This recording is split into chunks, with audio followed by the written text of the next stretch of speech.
I chose the Trump and the Bad Bunny for a YouTube thumbnail. One, because I figured it would do well, and two, because the Super Bowl brings us together, right? So many Yeah. different points of view, so many different things, but we all come together around the Super Bowl all over the world. So it's a great day tomorrow. Even if our teams aren't on it, it's going to be good. So without further ado, let's get into some what are the odds. So I see up here it's the total points. We're going to get into that. Let's get into some of these fun ones first. So game's going to start with the national anthem. We've got Charlie Puth. And honestly, I've gone back and forth on this because the unders have been crushing in 119 seconds. And so let me see if we got this. There we go. How long will the national anthem be? Over under 119 seconds. So that 2-minute mark is what we're looking at here. John Batista last year went right over 2 minutes with 100 and, or no, he went exactly, no, he officially hit the under, crushing it here. Reba McEntire went under. Stapleton went over. Mickey Guyton went over. So the last couple have gone under. Then we had a run there of 2 overs.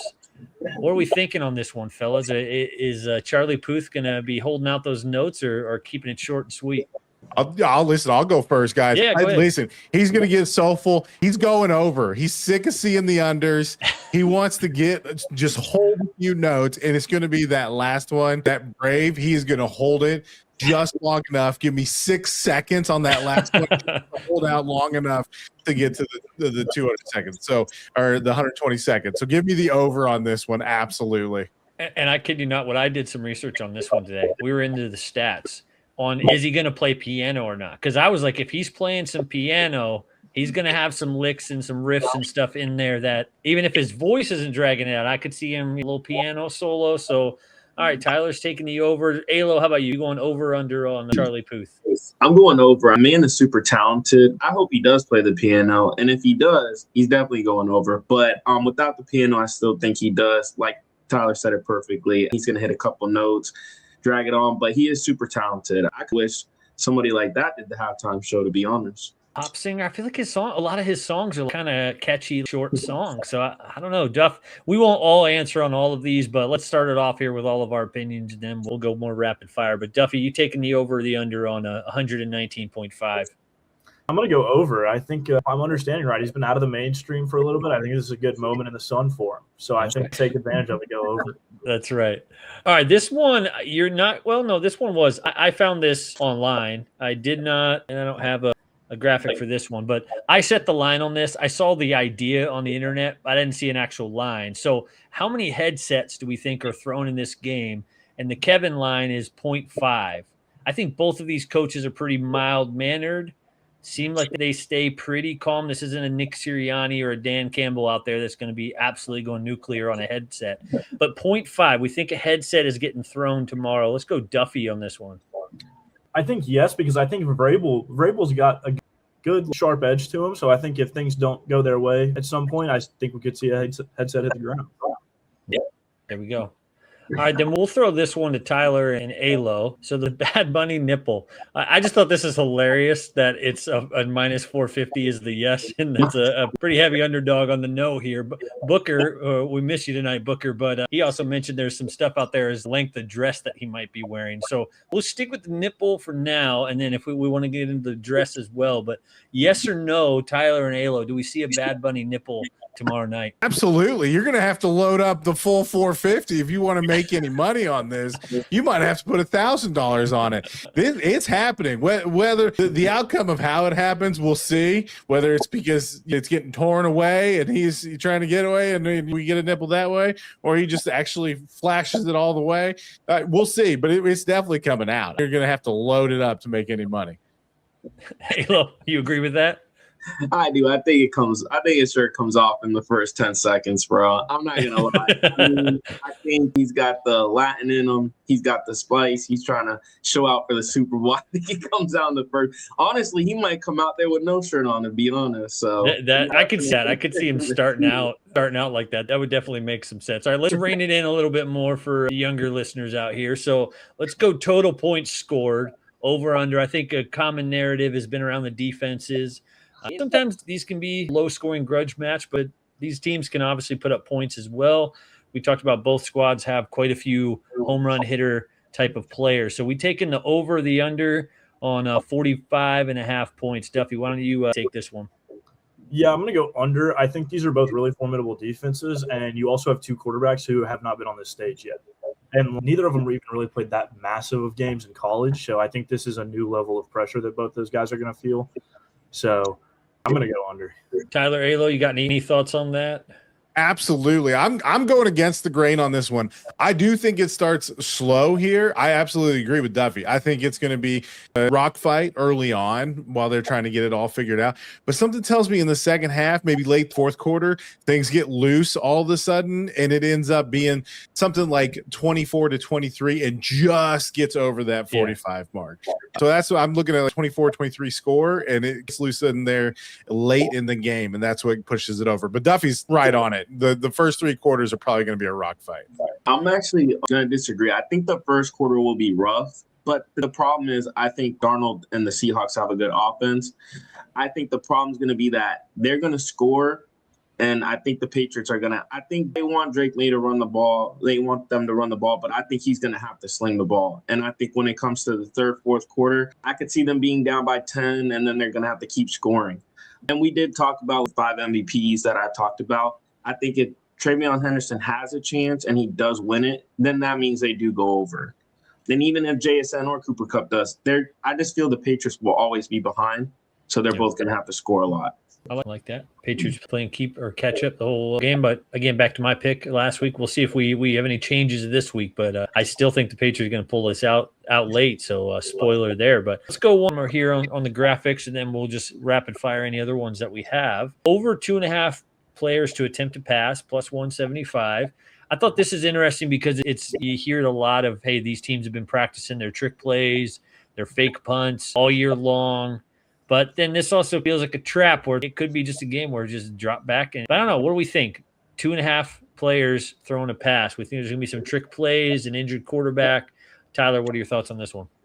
So I think I didn't do enough research on this one. I should have dug a little deeper, but it feels like, and correct me if I'm wrong, fellas, feels like we have seen a little bit of some type of trickery every single Super Bowl in the last few that there's been. So I do think this is, if there's ever a kitchen sink game, this is it. Are they probably expecting that on both sides? Yeah, but especially in a game like this, where defenses are going to play such a big role and they're trying to get loose any way they can. And especially the Patriots, as we expect, are trying to fight back at the end or something along those lines.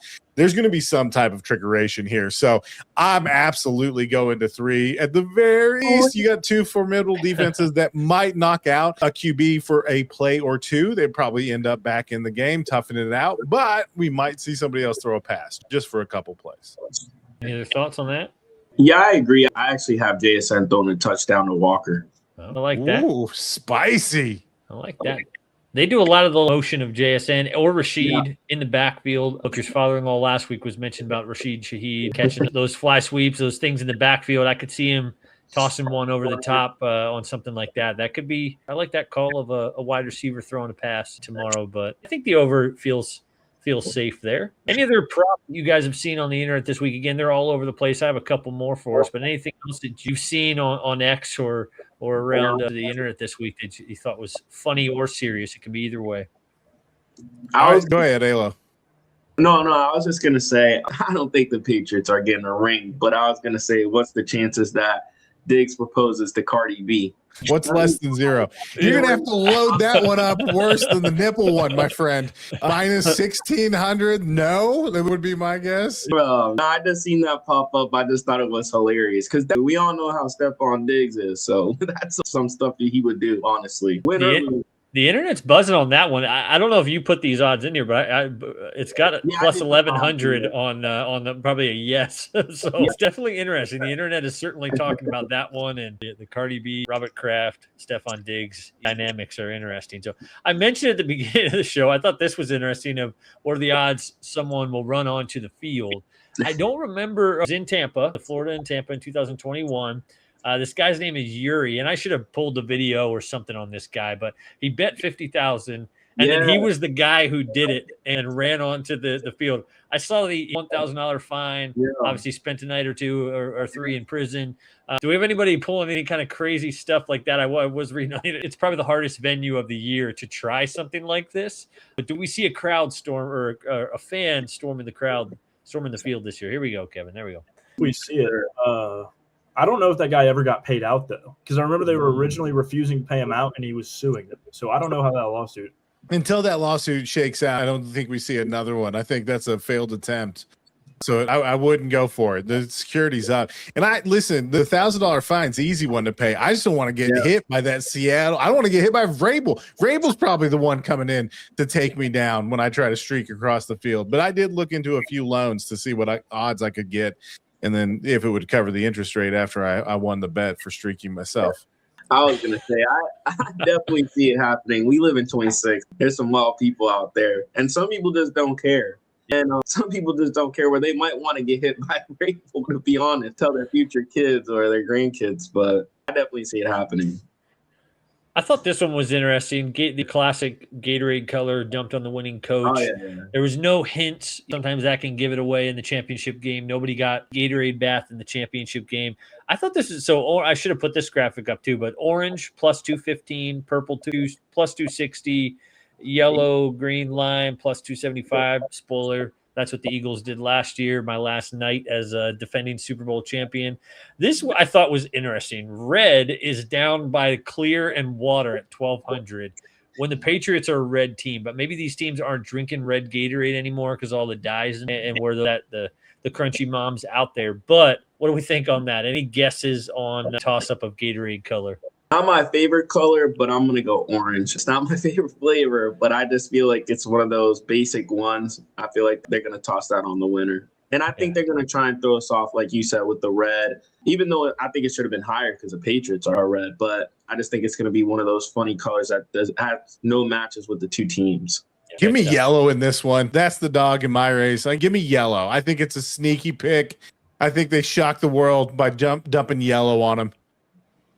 There we go. I'm going to go blue. I feel like blue is always a sleeper, and you can always get good odds on it. So I'm going to go blue. Nice. I think this is from I think this is from Booker, or was this from one of you guys? But McDonald getting doused in Rainier beer after tomorrow's win. So that's one of the local brews out here in Washington. So it's in the water. Maybe that's Olympia beer that's in the water. But a little Rainier Bath would certainly. Now, if they had the Gatorade cooler filled with that, there'd be some definite scandal with that. What have these boys been drinking during the Super Bowl? But that's just got to be the McDonald's shout out at the end, right? He's got to go to the Sig route. My guy, Coach Sig, up there getting free beer for life for just shouting it out on there. And my other guy, Peyton Manning, is the one who started it with shouting out Bud Light. Now that man's drinking for free. So we really got a run going of good beer deals off of just shouting them out. So I would go for it. I just, whether he gets doused in it or not, just say their name and get the free beer. Absolutely. All right, a couple more here. Let's get back on not the realistic train, but Drake May, 20-plus completions, minus 127. We talked about it a little bit there. Do we think he's going to, you mentioned like if the Patriots are down, they're going to have to be throwing the ball a little bit to catch up, not necessarily going to be playing with a lead. Probably one to make Darnold be in that pressure situation. So do we think Drake May is going to get over 20 completions in this game? I'm going to go over on that one. I agree that I think the Patriots will be down and probably having to air it out down the stretch of this thing. So I'm going to take the over in this one as well, but I think it's something that happens late against some soft defenses, and he's just trying to chip it down the field. So he's just racking up completions towards the end there as Seattle just wants to waste time and run the clock down. I'm going with over too. I think he gets in the 30s. And then here's another one. JSN 94 receiving yards, minus 113. In some games, this is a guaranteed lock with the Patriots playing cut funnel, zone defense, probably going to double, triple team this man and make everybody else beat him. Do we think he hits that 94? And he could hit this in the first quarter pretty easily. Is that a guaranteed thing, or what are we thinking on the 94.5 receiving yards? Halo, what you got on that? I was going to say, well, JSN, first of all, is one of my favorite wide receivers. I'll start with that. And I do think he gets it. I actually think he wins MVP. I think he has 150 yards, 2 touchdowns. I just think at this point, we keep saying, who's going to lock down JSN? Who's going to stop him? And nobody has. and I don't think they will. Darnold and him have a great duo right now. I don't think that's getting stopped. Yeah. I'm also taking the over on this one. I think they do limit him a little bit, but the thing is, all it takes is one big chunk play, and he seems to find that one big chunk play every single time. Whether he has 3 receptions or 8 receptions, it seems like he has 100+ every single time. So that's the thing. Even if it's just they do hold him and they keep him to low receptions, and it's only 3, somehow I feel like one of them is going to be 60 yards, and then the other 2 are going to factor up enough to get him over that 94 mark. There we go. Duffy, who do you think scores the first touchdown tomorrow? How about that? What's your guess on that? I don't have any odds on that, but go ahead. First touchdown. Kenneth Walker. I think another good option is Keyshawn Butte. He's been playing really well. I like that. Let's go back to Alo and Tyler on this one. Over under on Bad Bunny's total number of songs. So it looks like it's set at 11.5 songs. Minus 110. I think the over and the under both around that one minus 110 there. So it's 50. I was going to do the amount of time, but then I thought that was interesting on the total number of songs because they usually just cram as many songs in there as they can. But what are your thoughts on that, Tyler and Alo? How many songs are we getting tomorrow night? Listen, I'm the Ankh on here. Back in my day, we made music that was 4 minutes or longer. In your all's day, we make them 2 minutes or less. So give me the over just to fill out the whole thing. He's probably got to sing 11 songs at least to get through the whole halftime performance. So I'm going over because I'm an old boomer yelling off the porch. I'm going to go 11. I'm going to go over 11 because same thing. He might have a song that's a minute. You never know these days. And then another thing is, I'm probably only going to know 1 or 2 songs, to be honest with you. But I do think he goes over 11 for sure. Nice. Duff, what are your thoughts on that one? Any feeling on how many songs? I'm going to go over 2. I think I probably know even less Bad Bunny than you, Alo. I think I know 1, but I'm going to go over.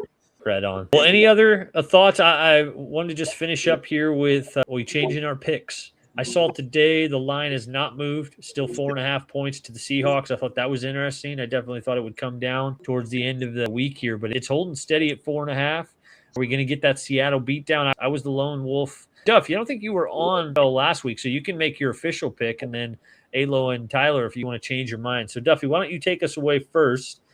We made our cases for Seattle, for New England. Convince us why, who's going to win tomorrow and why. Yeah, I'm going to go Seattle, and I'm actually going to lay Seattle with the points. I just all year have been waiting for someone to show me why I shouldn't be on Seattle's side, and haven't been shown that yet. So all by myself. Tyler, Alo, any changes of mind? Trevion's going to go wild. Come on, Alo. You're staying on that island by yourself. The hatred runs deep over here in Indiana for the Patriots. So, Listen, I'm not getting on that bandwagon anytime soon. Furthermore, I just think Seattle's the better team. And, Kevin, here you go. For you, Sam Darnold at plus 900 is going to score a touchdown, a la our boy Nick Foles, who did it to the Patriots once upon a time. Remember, a couple years ago on Carolina, he was running wild and getting some touchdowns that way. I think there's going to be a lot of focus to stop his weapons. They're going to forget about him. He's going to sneak in for a touchdown, and it's just going to set the tone the rest of the way, just like it did in the Eagles game. So give me the Seahawks still covering, and give me plus 900 Sam Darnold anytime touchdown score. All right, Alo, changing your mind at all, or we're holding steady? Absolutely not. I'm gonna make you feel a little good. I'm gonna make you feel a little good though. I'm gonna bring a good memory back. Last year, the Chiefs couldn't do anything because of the offensive line. So most of the time in the Super Bowl, even with the Tampa Bay Bucks when they won, even when the Rams and the Cincinnati Bengals when it was close, they lost because the offensive line couldn't block. Chase was wide open for a touchdown to win the game.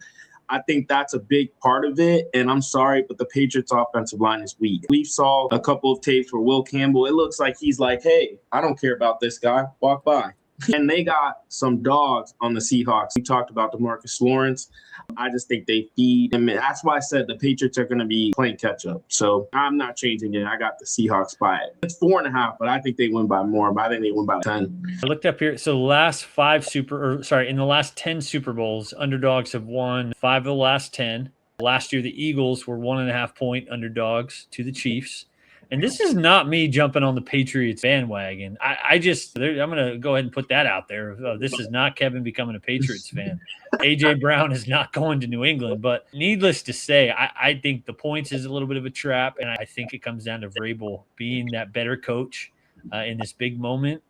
I will say I like your thought there on Sam Darnold's got sneaky athletic quarterback, which he's not very fast. He's enough speed. He's not Tom Brady or Peyton Manning slow, where Drake May is legit athlete speed fast. And so I still think the Drake May wheels partnered with the Mike Vrabel coaching, the fake punts, the whatever he's going to pull out of his bag. Two other props that came to mind. I saw one where it was like, somebody was talking about the probability of 2 offensive linemen. Maybe it was something Booker even posted on X, but it was like pretty much just hand your money over on something like that. But the chances of 2 offensive linemen scoring in this game would be insane. So that's not going to happen. And there was one other, let me see if I had it in my notes here for it just came to mind. Yep, it was in my mind and now it's gone. So I'm sticking with the Patriots. I think they're going to win this game. I definitely think they'll cover, and it's going to come down to a field goal. I will say we didn't get any TSB walk-ons this week, but I was talking to quite a few folks. There's a lot of Seahawks folks with some big predictions. I'm talking 31-7, absolute beatdowns.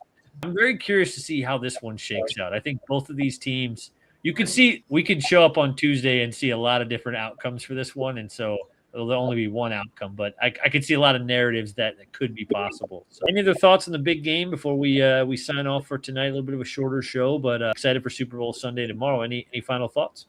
I'm just going to say I hope it's a good game. I think the Seahawks are going to blow them out, but I would love to see 34-31 and the old Patriots and Seahawks game where it came down to the wire, except this time they run the ball.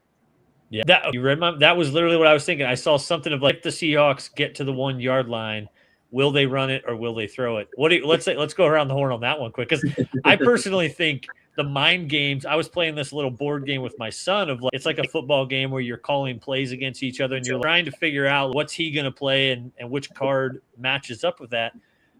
I almost think that they get cued again and be like, all right, they're going to think we're absolutely running the ball here. So if Seattle gets down to the 1 yard line, are we running the ball? Kenneth Walker is no beast mode, but it seems like the no-brainer thing to do. Do they run tush push? What are our thoughts there if they get down to the 1 yard line?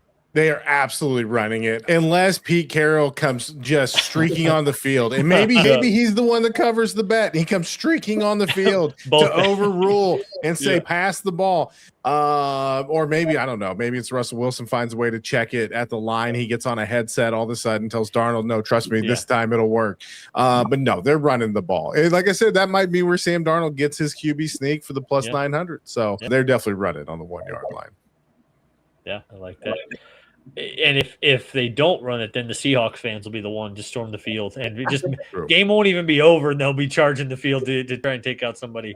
So no, very good. Well, I'm excited. Again, we will get into the blue cheese versus ranch argument here in the off season. So let's recap. So we back through our props. Mostly, I think we were taking the over on Charlie Puth, thinking he's going to get a little soulful, a little piano. I think we were pretty on the same page there. Were we on the under on headsets thrown? I think we were all pretty much like coaches will stay. He was on the over. I'm joining him on the over. Vrabel's going to be ripping a full pack on halftime while Bad Bunny's he's raging. I think we were over on the Bad Bunny songs, even though we were questioning how many songs that we knew. We were 100%. We're going to see a nipple probably coming out shirtless was probably the move there. JSN receiving yard seems like a good one. Gatorade, we were a little divided. We were house divided on the Gatorade color, so that'll be interesting. And then Stephon Diggs, do your thing, man. See, I think if a dude proposes in the Super Bowl, that feels like an awesome moment for him. But I don't know how many ladies out there who have dreamed of this moment, that's what's in their mind. You know, on a football field with a bunch of sweaty dudes, confetti, fans storming the field, that's my moment. Obviously, it'd be a cool story, it'd be memorable, but I don't think that's the move if I was him, which the odds clearly show that. So, all right, well, I appreciate you guys jumping on the show here. Booker, we miss you. Safe travels, brother. And you can follow Duffy on X at HTX Ballco, Tyler, Mr. Diesel 31, and at ALO Leagues, as well as us at TSP Community on YouTube and X. Give us a subscribe. And again, we're here every Saturday, 6 p.m.